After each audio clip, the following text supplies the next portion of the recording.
Glória a Deus. Quero cumprimentar a todos que estão em sua casa com a paz do Senhor, os irmãos que estão aqui na igreja também com a paz do Senhor. Estamos iniciando essa escola dominical diretamente aqui da AD Olímpico de Londrina, onde o pastor responsável é o pastor Flávio, juntamente com o pastor Amarildo. E hoje vamos estar dando a lição da escola dominical, a lição de número 8, dia 24 de maio de 2020, que o tema da lição de hoje é edificados sobre o fundamento dos apóstolos e dos profetas, na escola dominical. A leitura em classe vai se encontrar em duas partes da Bíblia, já vai procurando você na sua casa aí, que se encontra em Efésios capítulo 2, do versículo 20 ao 22, e depois em Mateus capítulo 7, do versículo 24 ao 27. Na leitura do texto áureo, nos fala assim da escola, o texto áureo nos fala assim: edificados sobre o fundamento dos apóstolos e dos profetas, que é Jesus Cristo, a principal pedra da esquina. Efésios capítulo 2, versículo 20. Verdade prática nos fala assim: Jesus Cristo é a pedra basilar da igreja, que está edificada por meio dos ensinamentos dos apóstolos e dos testemunhos dos profetas. E na leitura em classe que nós vamos fazer, como eu já disse, que se encontra em duas partes da Bíblia. Em primeiro ponto está em Efésios capítulo 2, do versículo 20 ao 22, e depois em Mateus capítulo 7, do versículo 24 ao 27, que nos fala assim a leitura em classe. Diz assim, Efésios capítulo 2, versículo 20: edificados sobre o fundamento dos apóstolos e profetas, e que Jesus Cristo é a principal pedra da esquina, a qual todos os edifícios bem ajustados cresce para templo santo do Senhor, no qual também vós juntamente sois edificados para a morada do Espírito. Mateus capítulo 7, versículo 24 nos diz assim: todos aqueles, pois, que escutam as minhas palavras e as praticam, assemelhei ao homem prudente que edificou a sua casa sobre a rocha. E descendo a chuva, e correndo os rios, e assoprando o vento, e combatendo aquela casa, não caiu, porque estava edificado sobre a rocha. E aqueles que ouvem as minhas palavras e não cumprem, comparei ao homem insensato que edificou a sua casa sobre a areia, e que descendo a chuva, e correndo os rios, e assoprando o vento, e combatendo aquela casa, caiu, e foi grande a sua queda. Amém? Vamos estar fazendo uma oração também nesse momento, para estar iniciando a escola dominical. Senhor nosso Deus e nosso Pai, no nome do Senhor Jesus Cristo, queremos te agradecer por mais esse domingo, de estarmos aqui na tua presença, Senhor, para aprender da sua palavra aqui na escola dominical, na AD Olímpico. Peço a ti, ó Deus, que o Senhor esteja abençoando os irmãos que se encontram aqui no templo, ó Pai, e também a cada irmão que está em sua casa assistindo, Pai, através da internet, essa escola dominical, que o Senhor está nos ajudando a compreender mais ainda da sua palavra. Amém. Graças a Deus. Antes de dar continuidade aqui, você que está na sua casa, você que está no Facebook, compartilhe essa live juntamente com outras pessoas que não é cristão, com outros amigos. Você que está aí no YouTube também, curte a nossa página da AD Olímpico, ative o sininho de notificação, dá o like para nós. Vamos estar divulgando a palavra de Deus através da internet. Faça a sua parte também. Então hoje vamos estar estudando sobre edificados sobre o fundamento dos apóstolos e dos profetas. Na aula anterior, onde o pastor Flávio, juntamente com o pastor Amarildo, na terça-feira, no dia 19, eles deram aula que falou sobre alguns pontos, sobre o extremismo judaico que levou Paulo à prisão, né, que nós vimos na aula anterior. Eles falaram sobre a lei moral, a lei cívica e a lei cerimonial também. Falaram sobre a expressão que aponta para a conotação mais profunda, pois Cristo é apenas o autor da paz, mas inteiramente a nossa paz, que Cristo é a nossa paz. Eles falaram também que a cruz era escândalo para os judeus e loucura para os gentios, na lição passada. E também eles falaram que o apóstolo Paulo reforça que o propósito de Cristo foi o reconciliar ambos, judeus e gentios, em Deus em um só corpo. E agora nós vemos que o fundamento da igreja, que é Jesus Cristo, é através dos apóstolos, do ensinamento dos apóstolos e através dos profetas.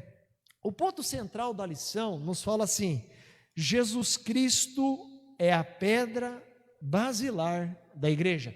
Jesus Cristo é a pedra principal da igreja. Comentário da introdução nos fala assim: por meio da reconciliação efetiva na cruz, Cristo formou a igreja. O apóstolo Paulo, ao comparar com o edifício em construção, no versículo 21 do capítulo 2, que nós fizemos a leitura em classe, a pedra angular, esta edificação é Cristo, o fundamento, a doutrina dos apóstolos e o testemunho dos profetas.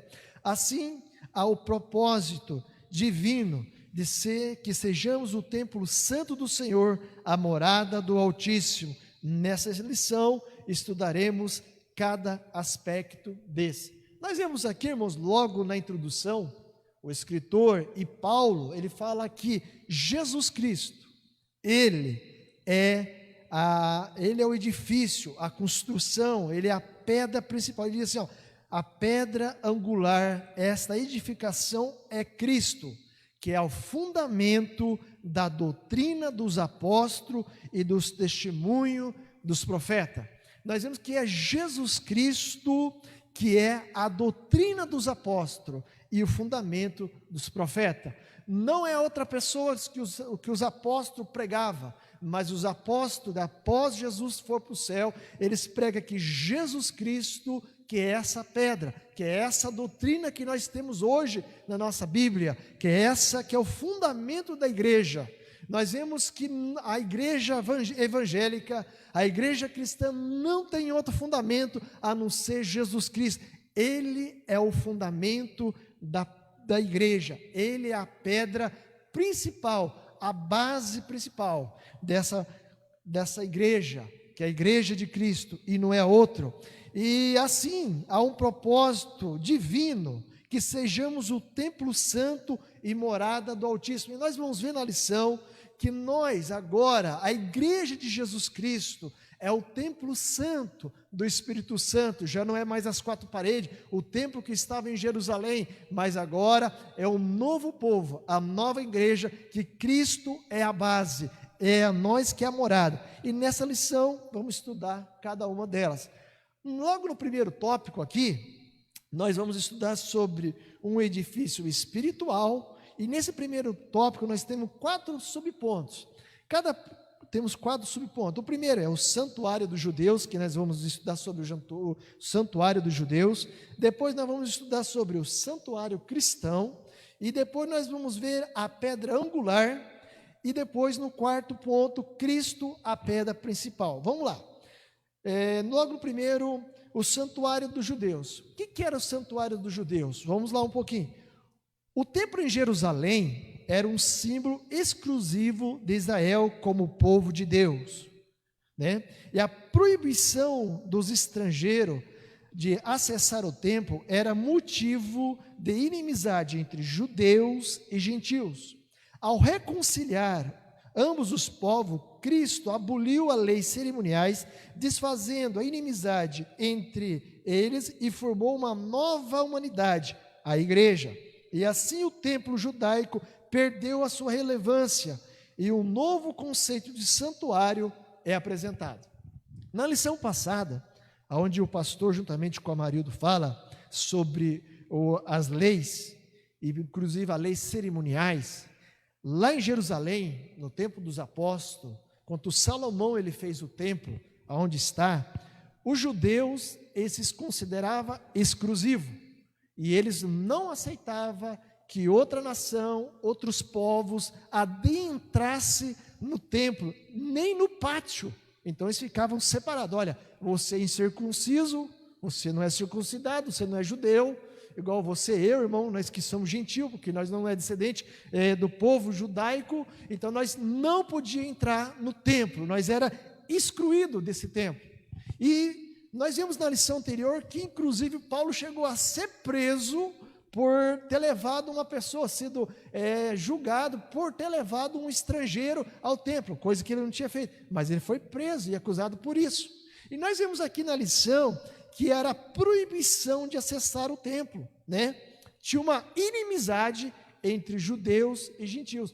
os judeus eram inimigos, não tinham amizade com os gentios, com outros povos, tinha essa inimizade.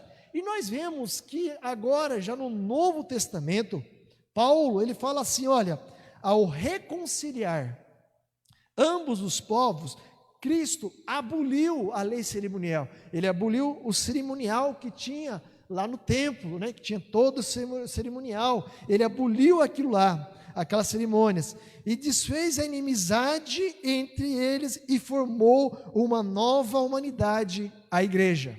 Então nós vemos que Paulo, através de Cristo, quando Cristo, ele morre na cruz do Calvário, e ele dá seu último suspiro, e entrega o seu espírito para Deus, ele agora, e a Bíblia fala que o véu se rasgou de alto a baixo, não tendo mais o lugar santo do santo, o santíssimo lugar do santo, Jesus, ele desfez isso, né? Ele trouxe todos para a presença de Deus, e nesse momento, ele desfaz essa inimizade entre judeus e gentios, entre outros povos, dando acesso que você e eu, irmão, podemos ter o acesso à presença de Deus, não precisando mais de ir até Jerusalém. Por isso que ele fala assim, e assim a nova humanidade, a igreja de Jesus Cristo, Jesus fez a igreja, que é você e eu, a nova igreja, e essa igreja agora é o novo conceito de santuário apresentado por Jesus. Agora você não precisa ir até Jerusalém, você não precisa ir até um outro monte para adorar a Deus, adorar Jesus, igual uma certa vez, Jesus encontrando a mulher samaritana, e a mulher samaritana falou para Jesus, Jesus, onde nós devemos adorar a Deus? Lá no templo? Ou aqui no monte onde nós adoramos? Jesus falou assim, olha, vai chegar um dia que não vai precisar mais de adorar, nem no templo, nem em lugar nenhum, né? Mas vai ser as pessoas, e esse tempo é hoje. É por isso que hoje nós temos o direito de estar adorando a Deus, mesmo que nós não somos judeus. Então nós vemos aqui que os judeus, nesse primeiro ponto, eles faziam acepção, e através de Jesus Cristo, as leis cerimoniais, as leis antigas judaicas foi abolida, e Jesus Cristo faz uma nova igreja, que é você e eu, para estar na presença de Deus. Continuando aqui, agora vamos ver aqui, no segundo ponto desse tópico, diz assim, o santuário cristão. Santuário cristão. O que representa a Cristo são comparados a um edifício onde Deus habita, o Espírito. Ao ensinar os apóstolos, o ensino dos apóstolos lembra Salomão, quanto este reconheceu que o templo em Jerusalém não poderia conter Deus. Ao reafirmar a instrução, Estevão também disse, não habites em templos feitos por mãos de homens. Deste modo, crentes judeus e gentios tornaram-se o templo onde o Espírito de Deus habita, em que eles são pedras vivas e um edifício espiritual.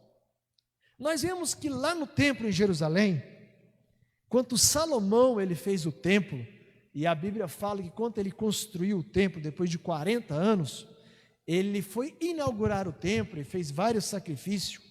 A Bíblia fala que ao inaugurar o templo Salomão, a presença de Deus foi tanta que não coube a presença de Deus no templo em Jerusalém naquela época. E Salomão, ele reconheceu que Deus, ele não podia ficar dentro daquele templo, morar naquele templo, nas quatro paredes. Seria a mesma coisa, Deus, ele não mora dentro do templo das quatro paredes física da igreja. Você fala física como? Aqui no Olímpico, aqui na Avenida Maratona, número 38, é o templo, a parte física. Deus, ele não mora dentro desse templo físico. E Salomão, ele reconheceu isso. Deus não cabe dentro desse templo físico. E mais para frente, Estevão também disse que Deus não habita Deus não habita em templo feito por mãos de homem. Então Deus, ele é tão poderoso que Ele não habita dentro de templo físico, material. Pode ser o maior templo que eu tenha hoje, aqui no Brasil, feito por mãos de homem. Deus não habita no meio de quatro paredes. Mas que Deus, Ele habita na onde? Deus, Ele habita no quê? Deste modo, crentes, judeus e gentios, tornaram-se templo do Espírito Santo. Através da morte de Jesus Cristo, nós vemos que agora, você, meu irmão, você é o templo de Deus, aonde o Espírito Santo habita. E esse templo, que é você e eu, não foi feito por mãos de homem. Quem fez esse templo foi Deus. Quem criou você foi Deus. Então, Ele habita dentro de você. Então, você, meu irmão, não precisa se preocupar de estar vindo à igreja física. E interessante, né? Antes do escritor fazer essa lição, antes dessa pandemia, nós vemos que as pessoas, muitas vezes, eu preciso de ir para a igreja, né, pastor? Eu preciso de ir para a igreja. E muitas vezes a pessoa nem mais orava em casa, a preocupação dele é de estar domingo na igreja, eu preciso de ir lá ver Deus. E nós vemos que, de repente, cai das leis, da Covid-19, as pessoas teve que ficar na sua casa, irmão Marildo. Aí as pessoas teve que buscar Deus em sua casa. Mas para muitas vezes a pessoa fica, mas como que eu vou buscar aqui em casa? Mas é você que é o templo do Espírito Santo. E nós vemos que Deus, Ele falou através das pessoas. E Deus usa, é você. Você é o templo do Espírito Santo. Ele diz assim, é Ele que são as pedras vivas, né? Um edifício espiritual. Você é o edifício espiritual da presença de Deus. Deus, Ele não precisa do templo físico, mas é você. Continuando aqui, agora vamos aprender o terceiro ponto, diz assim, a pedra angular. Que pedra angular é essa? Às vezes nós lemos a Bíblia, né, muitas vezes, pedra angular, eu não entendo o que é essa pedra, né? Geralmente quando você não é muito menos arquiteto, engenheiro, não tem uma noção de engenharia, e a Bíblia usa muitas vezes as expressões do nosso dia a dia, e nós vamos a pedra angular. Quem que é essa pedra angular? Pedra angular, diz assim, na arquitetura antiga, a construção de um edifício requeria uma pedra angular. Ela era trazida como a pedra mais principal, uma pedra principal. Ela era posta no centro ela era posta no canto do prédio para sustentar o alicerce, firmar e unir a estrutura e manter as paredes em linha certa. Para se ter uma ideia dessa dimensão, em uma das escavações no local do templo de Jerusalém, foi encontrado um monólito com cerca de 12 metros de comprimento. Na construção antiga, no antigo templo, na época de Jerusalém, do templo de Jerusalém, na época do Egito, das pirâmides, na construção do templo, as pessoas pegavam para construir, fazer o alicerce, como nós conhecemos hoje, o alicerce, eles pegavam uma pedra bem grande e colocavam nos cantos, aonde seria a base para ser levantado aquela casa, aquele templo, aquela estrutura, aquele edifício. E antigamente, ele colocava aquela pedra para afirmar os alicerces, a estrutura, para alinhar, fazer o alinhamento e fazer toda a estrutura daquela casa, como nós fizemos a leitura em classe aqui, que fala que Jesus falando sobre o homem que edificou a sua casa sobre a rocha e outro que edificou sobre a areia, e nós vemos aqui que era colocado sobre aquelas pedras. E numa das escavações mais para frente, que o templo de Jerusalém, os irmãos sabem que ele caiu, foi demolido, né? E passando um certo tempo, o templo lá em Jerusalém foi demolido, não tem mais o templo lá em Jerusalém, o templo que Salomão fez.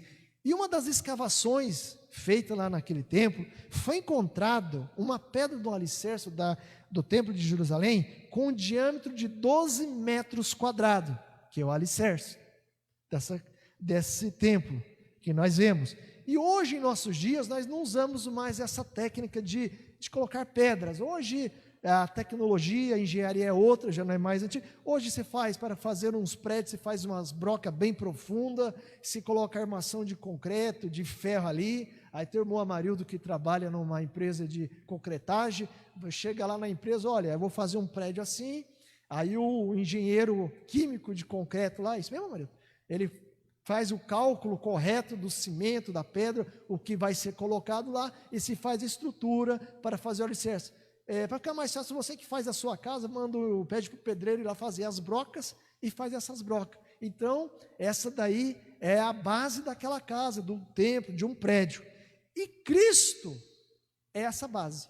Então, é para nós termos a ideia que Cristo é o fundamento da igreja. Ele é esse alicerce, ele é essa pedra basilar. E nós vamos ver aqui, agora diz assim, na parte 4, ponto 4, Cristo é a pedra principal. Cristo é o alicerce principal da doutrina dos apóstolos.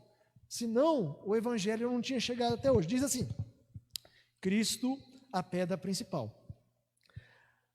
A identificação de Cristo como a pedra angular retorna à profecia messiânica que a pedra rejeitada tornou-se esquina. Salmo 118, versículo 22. O mesmo afirma ser a pedra da esquina. Marcos capítulo 12, verso 10. Assim também os apóstolos testificam ser Cristo a pedra principal. Atos 4, versículo 11, 1 Pedro 2 e versículo 7. Portanto, a pedra angular deste novo santuário é o próprio Cristo. E no Sermão do Monte apresenta que o homem prudente edifica a sua casa sobre a rocha, que é Cristo. Então nós vemos aqui que a pedra principal, enquanto nós lemos aqui, identifica que Cristo é a pedra angular que renota das profecias da pedra rejeitada tornou-se pedra de esquina. Essa profecia se encontra no Salmo 118, versículo 22. A pedra rejeitada tornou-se a pedra de esquina, a pedra principal. Jesus Cristo é essa pedra. Por que pedra rejeitada? Isso é as profecias messiânicas sobre Jesus. Jesus veio à terra, nasceu, cresceu. E para quem que Jesus pregou? Para os judeus. Jesus veio trazer a palavra para os judeus. E Jesus pregou para os judeus. Ensinou para eles primeiro, porque eles eram o povo da promessa, irmãos. Eles eram o povo da promessa. Mas passando o tempo, Jesus ele foi rejeitado pelos seus, pelos próprios judeus. Ele foi rejeitado. Falou, olha, nós não aceitamos ele como nosso Messias. Ele não é Messias. E ao ser rejeitado, eles pegaram e falaram, olha, crucifica ele e sorte Barrabás. Pediram que Jesus fosse morto. E ele foi morto e foi rejeitado. Mas essa pedra que foi rejeitada, se fala que ela se tornou a pedra de esquina. Que Jesus, ao ressuscitar, ele não está mais para os judeus, mas ele fala assim, agora, ide, pregai o evangelho, ele fala para Jesus, para Jerusalém, Samaria e para os confins da terra. Agora, essa pedra não é mais rejeitada, ela se tornou a pedra de esquina, que é a base da igreja. E diz assim, e ele mesmo afirmou ser pedra de esquina, em Marcos capítulo 12, versículo 10, ele mesmo falou, eu sou a pedra de esquina, né? Jesus olhou para Pedro e falou assim, você é Pedro, mas a igreja está edificada é sobre mim, eu sou a pedra, a igreja de Cristo está edificada sobre Jesus Cristo. Pode acontecer muitas coisas, mas a igreja de Deus não vai falir, porque é Jesus Cristo que é o alicerce da igreja. E diz assim, e assim também os apóstolos testificaram ser Cristo a pedra principal. Os apóstolos testificaram que Cristo era a pedra principal. Os apóstolos faziam milagre, Pedro fazia depois, mas não era ele. Mas ele fala, é Jesus Cristo que faz isso. É Jesus Cristo. E nós vimos ainda aqui, Portanto, a pedra angular deste novo santuário é o próprio Cristo. Desse novo santuário, dessa nova igreja, é Cristo que é a base da igreja. É Cristo que é a sua base, é você que é o santuário. É eu que sou o santuário agora de Cristo. É Ele que é a sua pedra. E por isso que diz assim, e no Sermão do Monte, aprendemos que o homem prudente edifica a sua casa sobre a rocha. E quem é a rocha? É Cristo. Não é outro. Não é Pedro. Pedro foi apóstolo. Não era o João.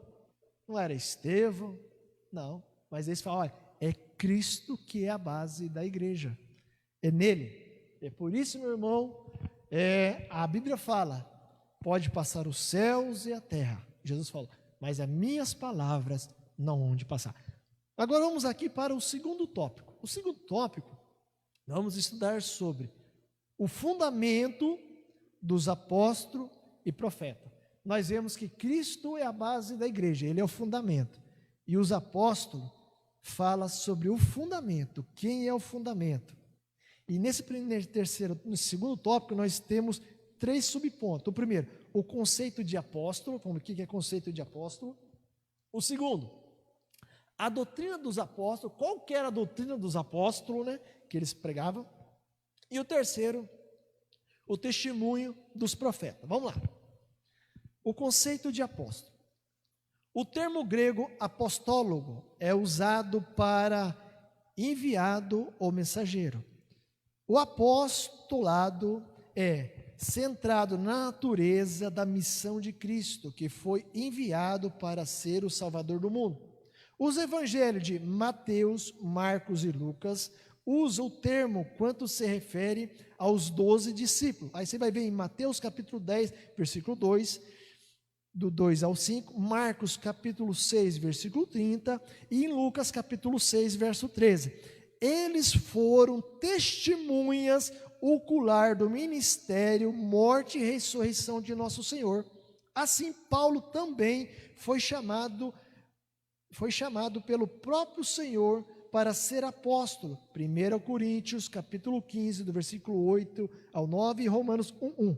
Os apóstolos foi confiados o ministério da palavra com o compromisso de instrumento à igreja. Nesse aspecto, os apóstolos são os que foram comissionados por Cristo para a igreja primitiva e a mensagem de Cristo e o fundamento. Então nós vemos aqui o conceito de apóstolo. O que é apóstolo, né? Todo mundo quer saber o que é apóstolo. O que significa apóstolo? Apóstolo significa enviados e mensageiro. Então Jesus, nós vemos aqui que ele precisava de pessoas e ele escolheu no seu começo de ministério 12 apóstolos para serem enviados e mensageiros da sua palavra. Jesus ele escolheu 12 para ensinar a sua doutrina, a sua palavra, para ser apóstolo. E nós vemos que os apóstolos, centrados na natureza da missão em Cristo, foi enviado para ser salvador do mundo. Então os apóstolos eles andaram com Jesus para saber que em Cristo, que Cristo seria o salvador do mundo. Então eles andaram com Jesus. Jesus andou com eles para eles saberem quem era Cristo, por 3 anos e meio. E nós vemos que esse conceito de apóstolo aparece nos 3 evangelhos aqui, Mateus, Marcos e Lucas, onde eu falei já as referências, né? Eles eram os escolhidos de Jesus, os 12 apóstolos. Jesus escolheu esses 12, tudo gente boa, tudo gente legal. Um negou, outro era Tomé, né? Não acreditava. Pedro era nervoso, João era tranquilo. Cada um tinha uma personalidade, né? Você vê que Jesus, ele não fez, irmão Marildo, acepção de pessoas, mas ele escolheu pessoas, cada um de uma forma, né? Um era cobrador de impostos, Mateus, ninguém gostava do homem, e ele escolheu esses 12 apóstolos, né? Para isso. E nós vemos aqui que diz assim, eles foram testemunha ocular do ministério da morte e ressurreição de Jesus. Por que testemunha ocular? Eles estiveram junto com Jesus. Eles andaram com Jesus. Eles viram os milagres de Jesus. Eles viram as transformações dos pães, viram a transformação da água em vinho, viram Jesus andar no mar. Uma certa vez Jesus andou sobre o mar, viram Jesus expulsar demônios, viram Jesus fazer tantos milagres, E então eles foram testemunhas, viram Jesus sendo preso. O próprio Pedro falou: não, Jesus, fica tranquilo, eu vou estar com você. Aí Jesus falou: rapaz, você vai me negar antes que o galo cante 3 vezes. E negou. Então eles foram testemunha ocular deste momento. Os apóstolos, eles estavam ali. Os apóstolos foram. Então, para os apóstolos foi confirmado o ministério da palavra, com o compromisso de instruir a igreja. Então Jesus escolheu esses 12 apóstolos para serem enviados, mensageiros, depois da sua ida ao céu, para eles serem o quê? Instrumentos do compromisso com a igreja, para ensinar a igreja mais para frente. Nesse aspecto, os apóstolos são aqueles que foram comissionados por Cristo para a igreja primitiva e a mensagem de Cristo e o seu fundamento. Então, os apóstolos é isso, é aquele que ensina, prega a palavra de Deus. Esses foram os primeiros apóstolos, e aqueles que ensinam, leva a palavra de Deus. Hoje não se usa mais o termo apóstolo, Se usa pastor, evangelista, diácono, presbítero. Os irmãos, todos vocês são comissionados de levar a palavra de Deus para ensinar. Então, o conceito de apóstolo é esse. Agora vamos ver aqui, a doutrina dos apóstolos. Qual que era a doutrina que os apóstolos pregavam naquela época? O que eles ensinavam? Que tipo de doutrina? Vamos lá, a doutrina dos apóstolos. Embora não se possa desassociar as pessoas do ofício que ocupa e que constitui o fundamento da igreja, não são os apóstolos em si, mas a doutrina que eles ensinavam, ou seja, as Escrituras. Os apóstolos receberam a doutrina diretamente de Cristo, assim como não se pode mexer na pedra angular depois de colocada no alicerce, igualmente o fundamento da igreja não pode ser violado. Acerca disso, o Senhor Jesus asseverou: as minhas palavras não hão de passar. Lucas capítulo 21, versículo 33. Na Bíblia de Estudo Pentecostal, ratifica que a versão dos apóstolos, conforme temos no Novo Testamento, nunca poderá ser substituída ou anulada por revelação, testemunho ou profecia posterior. Vamos lá. A doutrina que os apóstolos pregavam, e a doutrina da palavra de Deus até hoje, é Cristo, não é outro. É Cristo. Não é o A, não é o B, não é o C. Embora você não pode desassociar a pessoa, daquilo que fala assim, embora não possa desassociar a pessoa do ofício que ocupa, Você não tem como desassociar a pessoa do ofício que ocupa. O cara é médico, você não tem como desassociar ele. O fundamento da igreja não são os apóstolos. Não tem como você falar que a igreja está fundamentada nos apóstolos, porque eles levam a Cristo. Não, o fundamento não está associado a eles, aos apóstolos. Mas em si, a doutrina que eles ensinavam das Escrituras. A associação não estava nos apóstolos, mas no ensinamento que eles ensinavam das Escrituras. E diz assim, os apóstolos receberam a doutrina diretamente de Cristo. Eles receberam diretamente a palavra de Cristo, a doutrina que eles tinham que ensinar. A doutrina que eles ensinavam, receberam de Cristo, que é Jesus Cristo que salva, que é Jesus Cristo que liberta, que é Jesus Cristo que batiza com o Espírito Santo, que é Jesus Cristo que cura. Então, tudo eles faziam era em nome de Jesus Cristo. Não era o nome de Pedro, não era o nome de Paulo, não era o nome do fulano, mas eles falam assim, olha, em nome de Jesus Cristo, levanta e anda. Enquanto Pedro e João chegou ao templo, encontrou aquele homem coxo, pedindo esmola, ele falou assim, olha, nós não temos ouro nem prata, olhou firmemente para aquele homem, mas em nome do Senhor Jesus Cristo, levanta e anda. A sombra de Pedro curava, mas porque era Jesus Cristo. Então a doutrina está firmada dos apóstolos, é na palavra e em Jesus Cristo. E nós vemos aqui que diz, assim como não pode mexer na pedra angular depositado no local do alicerce, igualmente a igreja não pode violar. Assim como o alicerce de um prédio, de uma igreja, de um edifício, da sua casa, não pode ser violada, assim é a doutrina de Deus. É Jesus Cristo. Não tem como falar que a salvação vem por outro meio, a não ser Jesus Cristo. Não tem como você dizer que a pessoa vai para o céu se não for Jesus Cristo. Quando a pessoa faz isso, ela está errada. É Jesus Cristo. E nós vemos aqui, e ele disse mais, não pode ser violado. Acerca disso, Jesus asseverou, Jesus falou, as minhas palavras não vão de passar. Pode passar os céus e terra, mas as minhas palavras não vão passar. E na Bíblia pentecostal, tem uma Bíblia de estudo, a Bíblia pentecostal de estudo, hoje eu não estou com ela. Hoje eu estou com a Bíblia da linguagem de hoje. E tem uma parte que diz assim, que está aqui, a Bíblia de estudo pentecostal ratifica, ensina, que a versão dos apóstolos, conforme o Novo Testamento, nunca poderá ser substituída ou anulada por revelação, testemunho ou profecia. Significa o quê? O que está escrito aqui, o que os apóstolos ensinaram, não pode ser mudado, irmãos. Não pode ser mudado por testemunho, por profecia posterior, outra coisa que esteja fora. Se uma outra pessoa pegar essa palavra de Deus e começar a falar coisa herética, está fora da base que é Cristo. O próprio apóstolo Paulo, se eu não me engano, qualquer coisa, está os dois pastores aqui, mais os irmãos que estão aqui, o apóstolo Paulo falou assim, se vos aparecer um anjo para vocês, do céu, bonitão, pregando outro ensinamento, outra palavra que não seja essa, considera anátema, ou melhor, maldito. Foi o próprio apóstolo Paulo. E ele também era profeta, ele era apóstolo. E quem chamou ele foi o próprio Jesus no caminho de Damasco. Porque nem Pedro ia convencer ele.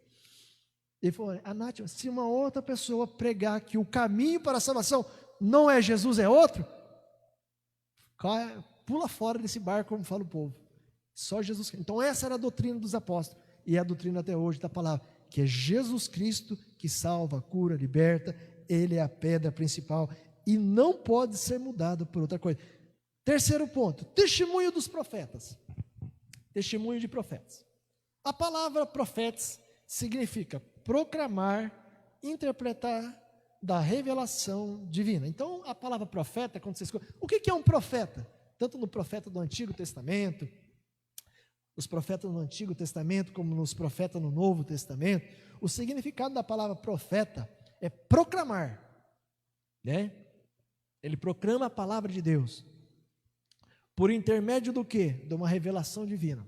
Nós vemos Jeremias ele proclamou sobre o que ia acontecer em Jerusalém, se o povo não se convertesse. Nós vemos Jonas, né? Profeta que fugiu, mas ele proclamou para Nínive se arrependeu, eles proclamavam a palavra de Deus. E também os apóstolos proclamavam a palavra de Deus e proclamar a palavra de Deus, a palavra divina. Então isso é profeta. Profeta é aquele que proclama, traz uma mensagem divina de Deus para você. Igual hoje em nossos dias, Deus tem vários profetas na terra que Deus usa para falar com você. Uma coisa, talvez vocês podem até ficar bravos com ele, vocês não precisam de correr atrás de profeta não.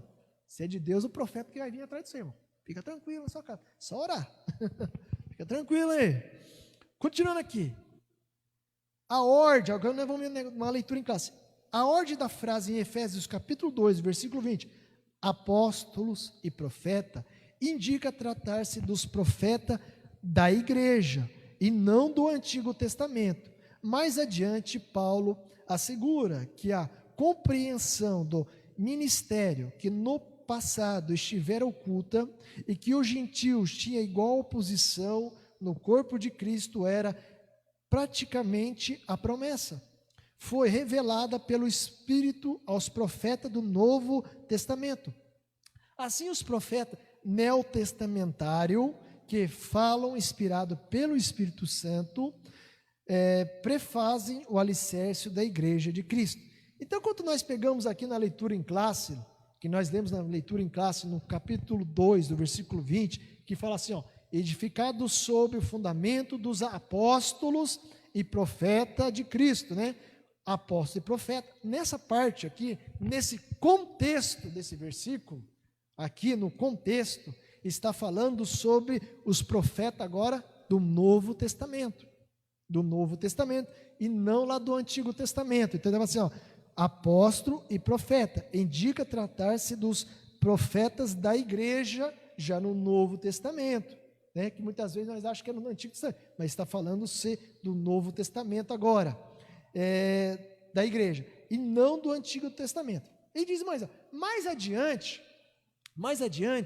Paulo assegura que a compreensão do mistério que estivesse oculto, que os gentios tinham a posição do corpo de Cristo, era principalmente a promessa foi revelada pelo Espírito aos profetas no Novo Testamento.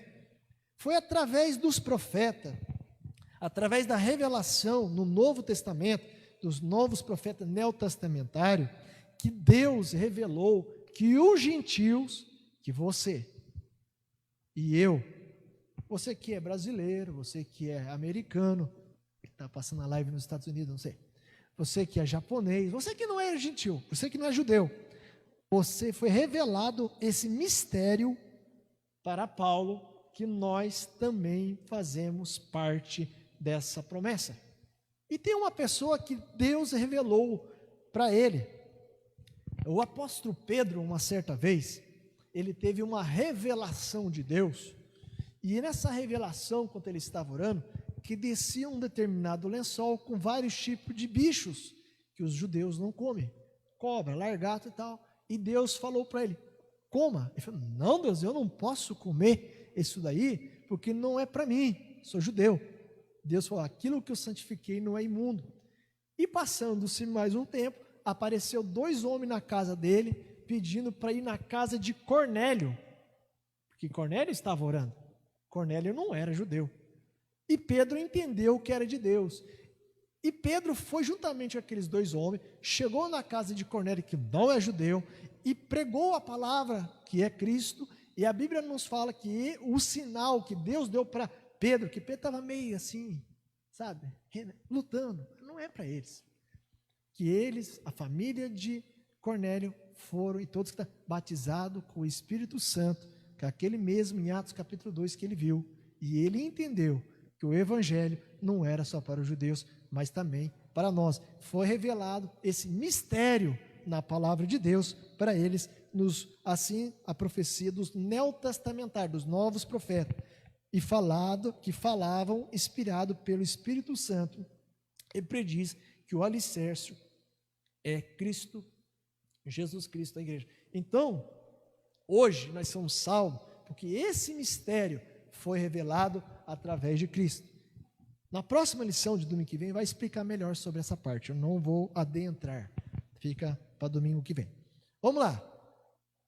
Terceiro tópico, edificados para a morada de Deus. Nesse terceiro tópico, vamos estudar sobre edificados para a morada de Deus. Tem, deixa eu ver aqui, 3 subpontos. O primeiro, edificados e bem ajustados, templo santo do Senhor e morada do Altíssimo. Vamos lá. Edificados e bem ajustados. A expressão todo edifício bem ajustado cresce e indica um processo contínuo de desenvolvimento do crente. Assim como toda parte do edifício precisa estar em harmonia, o crescimento da igreja também depende de tudo ser bem ajustado a Cristo. Nesta caminhada, o salvo comporta-se como filho obediente e passa a evidenciar os frutos do Espírito. O desenvolvimento e progresso até alcançar a medida completa de Cristo. Pois todo o crente bem ajustado torna-se templo santo. Bem ajustado. está no versículo 21 da leitura em classe. Nós vemos aqui que todo edifício, para crescer, uma construção, um prédio, ele tem que ser bem ajustado, ele tem que ser bem feito, tem que ter o prumo, tem que estar bem alinhado, prumado, ele tem que ter um bom esquadro, numa casa, quando vai construir um prédio, tem que ter o esquadro, ele tem que estar em andamento, tem que ter um projeto, tem um engenheiro, ele faz o projeto, tem o mestre de obra que segue esse projeto. Então, tem que estar bem alinhado. E diz assim que a igreja, o edifício bem ajustado, cresce.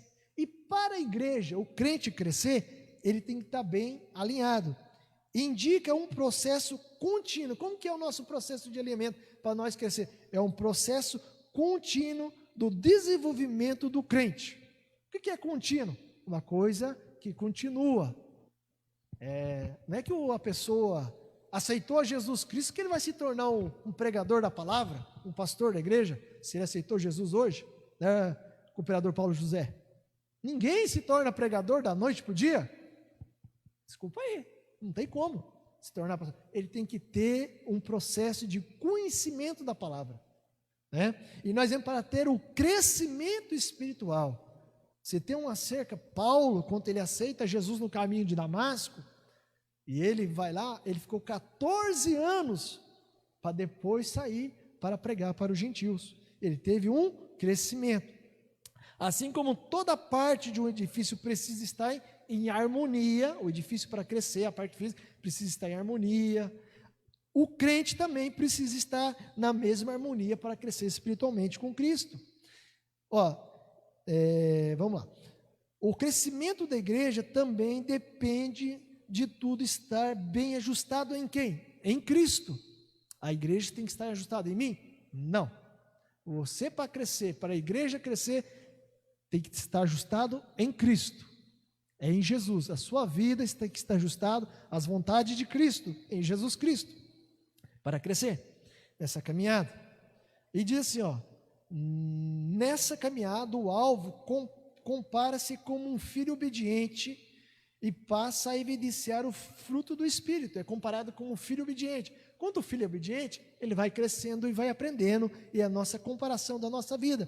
Nós somos como os filhos obedientes. Quando o filho é obediente, ele cresce bem, ele aprende bem. Quando ele é desobediente, ele só bate cabeça. É assim a nossa vida de cristão. Quando nós é obediente, nós vamos crescer. E diz assim, para ter o quê? O fruto do Espírito na nossa vida. E diz mais ainda, o desenvolvimento para prosseguir até alcançar a medida completa de Cristo. Então é um desenvolvimento para você conseguir se tornar uma medida completa de Cristo, ser cristão, completa de Cristo. Sabe por que a igreja foi considerada cristão? Cristo é rápido, você é rápido o quê? Eles andavam no antigo, lá naquela época, por eles andar como Cristo, fazer igual Jesus fazia, as pessoas falam assim, eles são cristão, que é diminutivo de Cristo, são cristos pequenos. Eles mostravam ser igual Jesus, no partilhar do pão, no dividir as coisas, eles eram chamados, foi considerado como cristão. Por isso que hoje é usada essa palavra, cristão, porque nós somos o quê? A imagem e a semelhança de quem? De Cristo, né? Então, esse uso é Cristo. Por isso que para nós se tornar é um desenvolvimento. Nós precisamos todo dia desenvolver para se tornar bons cristãos, para ser servos de Deus. Pois todo crente bem ajustado, diz assim, pois todo crente bem ajustado torna-se templo santo de quem? Do Senhor. Quando nós somos bem ajustados, nós se tornamos templo do Senhor. Lembra que eu falei que Salomão, lá no Antigo Testamento, ao fazer o templo em Jerusalém, e ao inaugurar o templo, a presença de Deus desceu sobre aquele lugar e encheu aquela casa, que muitos não pôde se conter. Assim é nós, quando somos bem ajustados e somos templo de presença de Deus, quando nós temos a presença de Deus, estamos na palavra de Deus, quando você ora na sua casa, na igreja, num carro, no ônibus, você sente a presença de Deus. A presença de Deus vem sobre você 24 horas, qual momento que for. Sabe por quê? Porque você é o templo do Espírito Santo. Você é o templo, que não foi feito por mão de homens, mas foi feito pelo próprio Deus. Continuando aqui. 2. Templo santo do Senhor. A palavra aqui usada para templo é o vocábulo naon, né? Lá o vocábulo naon, que designa um recinto e interior, que designa naon, que era o templo.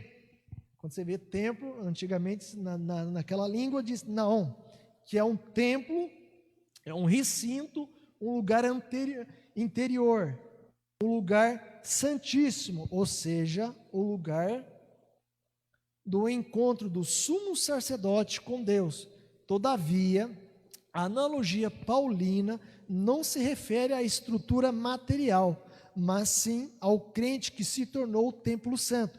1 Coríntios, capítulo 3, versículo 16. Separado do pecado,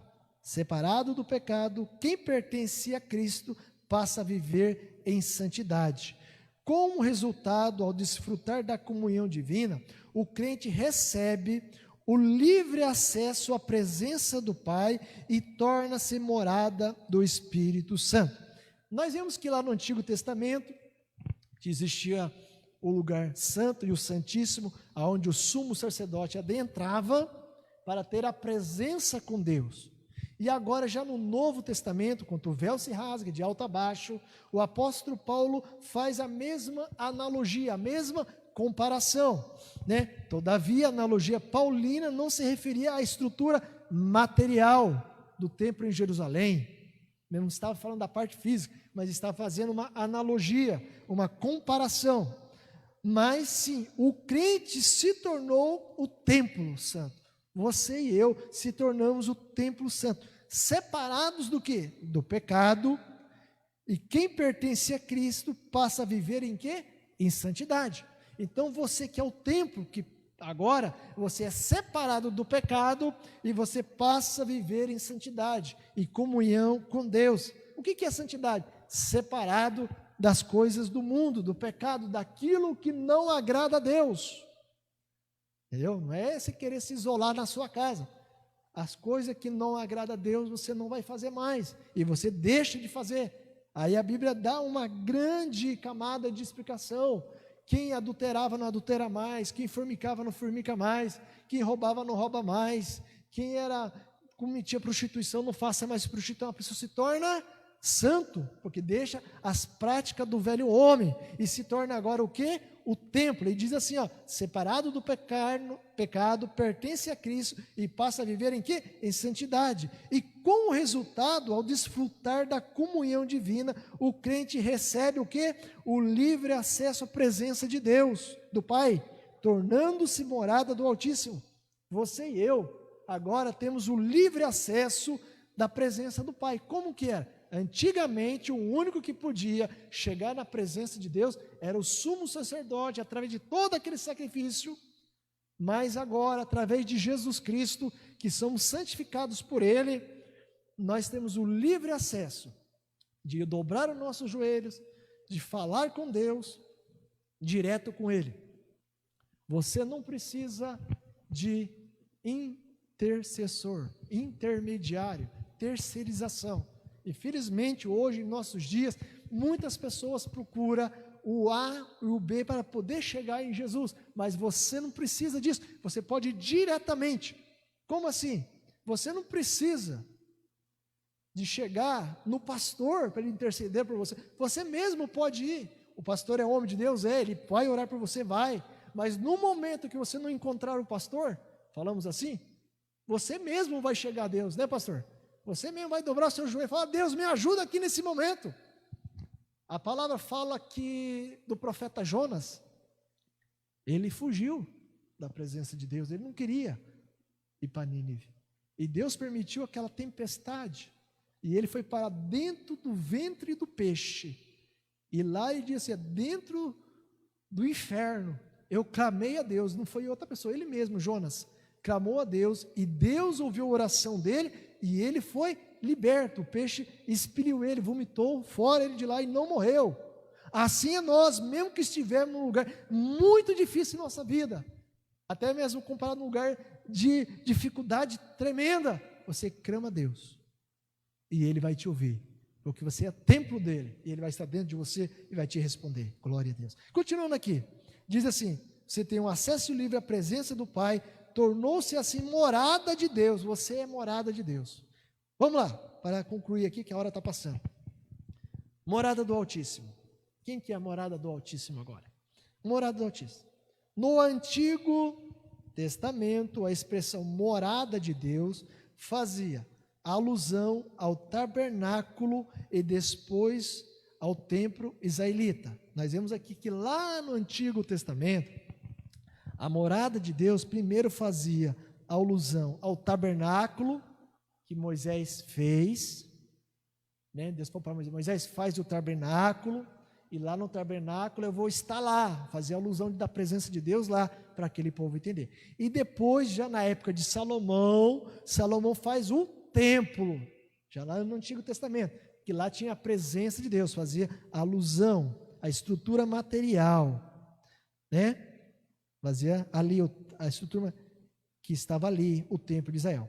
Indicava o lugar de habitação e permanência da comunhão íntima. Então, o povo judeu, no Antigo Testamento, eles precisavam de ir até o tabernáculo, na época de Moisés, e depois de Salomão, ir até o templo para ter essa comunhão íntima com Deus. E nós vemos isso que todo ano, a Bíblia fala que os pais de Jesus iam para Jerusalém, para ir nas festas e até o templo. Então, todo ano, os judeus naquela época iam até Jerusalém para ter essa comunhão íntima e perdão dos seus pecados. No Antigo Testamento, né? Indicava um lugar de íntima comunhão. Como já vimos, agora vamos aqui para nós. Como já vimos, o crente, você, tornou-se o templo santo do Senhor. Isso indica que Deus habita em nós por meio do seu Espírito Santo. Então nós vemos agora que depois da morte, a ressurreição de Jesus Cristo e a doutrina dos apóstolos, você, irmão que está na sua casa, os irmãos que estão aqui, nós se tornamos o templo do Espírito Santo, a morada de Deus em nossa vida, em nosso coração, né? É nós que se tornamos essa morada pelo Espírito Santo. E que tal afirmação ratifica o ensino dos apóstolos, que Deus não habita em templo feito por mãos de homens, né? Que Deus não habita em templos feitos por mãos de homens, e Ele reside individualmente dentro de cada cristão, bem como o corpo interior do crente, a igreja formada por judeus e gentios. A igreja, agora Deus habita na igreja. Quem é a igreja? É você. A igreja não é as 4 templos, a razão social da igreja, né? Igreja Assembleia de Deus, de Londrina, igreja fulano, ciclano e tal. Mas a igreja é você que é cristão, que aceitou Jesus Cristo. A igreja. E você agora, ele reside individualmente. O que é individualmente? Dentro de cada um.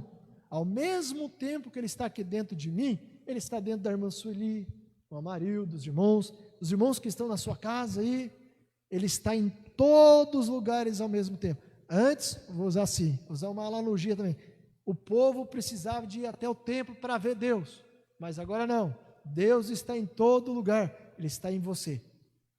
Glória a Deus, você é o templo de Deus, Ele mora em você, né? Tanto para judeus, que creem em Jesus, que não é só, para gentios, a igreja. Então agora tem um novo povo, a igreja de Cristo, a noiva de Cristo. Antes tinha o povo judeu, que Deus tinha escolhido, o povo judeu, tinha o povo gentil, e agora tem a igreja, que é os salvos e eleito de Cristo. A igreja, seja judeu, seja gentil, que crê em Jesus Cristo. Conclusão aqui da escola. A comparação da igreja como edifício em construção indica que estávamos em um processo de aperfeiçoamento até que todos chegamos à unidade da fé. A pedra angular, que é o próprio Cristo, não pode ser substituída. E a doutrina dos apóstolos e o testemunho dos profetas não pode ser revogada. Então nós vemos aqui que nós aprendemos tudo, a comparação da igreja, né? Foi a comparação que Paulo fez da igreja física com um edifício em construção, e indica que é um processo de aperfeiçoamento, que nós estamos em aperfeiçoamento. E a pedra angular, que é o próprio Cristo, não pode ser substituída, não tem como substituir Cristo. Se aparecer um outro evangelho aí que não tenha Cristo no meio, pula fora desse barco. É Jesus Cristo, é a base principal, não tem como substituir. E a doutrina dos apóstolos e o testemunho dos profetas não pode ser revogada.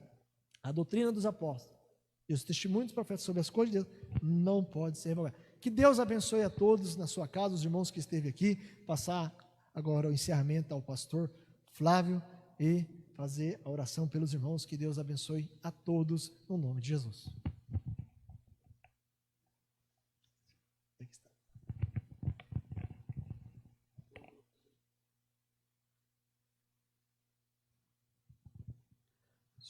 A todos a paz do Senhor Jesus. Queremos agradecer a Deus, aos irmãos que aqui estão, ao nosso professor, e aos que estão na casa, aos que estão aqui na igreja.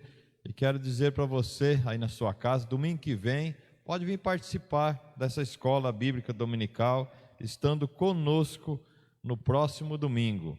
Você que faz parte dessa classe dos adultos, você é nosso convidado para estar no próximo domingo.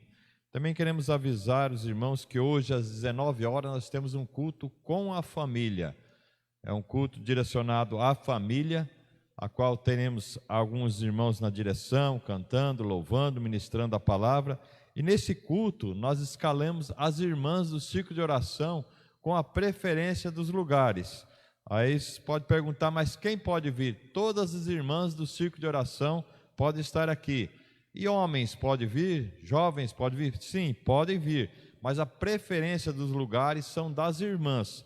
A nossa igreja, o número de membros, o número de participantes foi reduzido para 60 participantes dentro do templo, seguindo as normas a qual foi nos passado. Então 60 fica bem assentado, bem acomodado. Então se você chegar, você pode estar cultuando ao Senhor também, mas a preferência dos lugares são das irmãs. Então pode vir jovem, pode vir homens, senhores, senhoras, mesmo que não façam parte do círculo de oração, pode vir, mas a preferência, em primeiro lugar, do círculo de oração, depois das senhoras, e depois nós vamos colocando as outras pessoas nos lugares que sobrarem, né? Também queremos agradecer aos adolescentes, jovens, que ajudaram nós a organizarmos os lugares ontem à noite. Nós assim demarcamos os lugares a qual pode sentar e os lugares que não pode sentar. Também queremos comunicar aos irmãos que precisam de uma ajuda. Nós estamos passando por situação financeira difícil, muitos perderam o emprego, serviço. Os irmãos que estão em dificuldade, nos comuniquem, nos procure, que na medida do possível nós vamos estar visitando e ajudando. Toda ajuda necessita de uma visita. Nós vamos visitar, vamos ver a situação do irmão e na medida do possível a igreja estará ajudando você. Então nos comunique, nos procure a mim, pastor Amarildo, os obreiros, a irmã Sueli, que na medida do possível nós estaremos ajudando a todos os irmãos. E os trabalhos durante a semana, durante o final de semana, continuam normalmente. Na quinta-feira ainda não haverá culto. Nós estamos pensando, mas no sábado, culto às 19h30 e no domingo às 19 horas, no próximo domingo. Nos procure, nós estaremos escalando as pessoas que não participaram ontem e não vão participar hoje. No próximo final de semana, com certeza estarão aqui dentro do templo cultuando ao Senhor. Vamos estar orando, nos colocamos em pé, os irmãos aqui da igreja se esforçaram, levantaram cedo, está frio, mas está gostoso nós estarmos na casa do Senhor. Não olhe pelo frio, não olhe, venha cultuar ao Senhor, você minha irmã, você que faz parte do círculo de oração, venha nessa noite cultuar ao Senhor. Vamos orar e agradecer ao Senhor.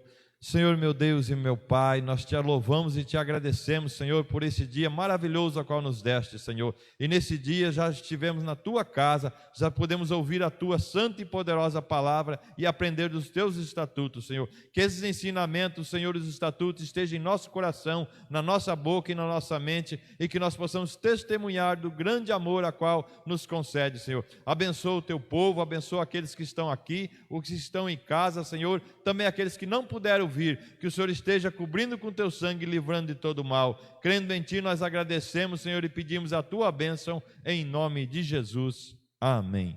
Estenda suas mãos, que a graça do nosso Senhor e Salvador Jesus Cristo, o amor de Deus e a comunhão do Espírito Santo seja com todos e todos. Amém. Que Deus abençoe e dê um domingo abençoado a todos no nome de Jesus.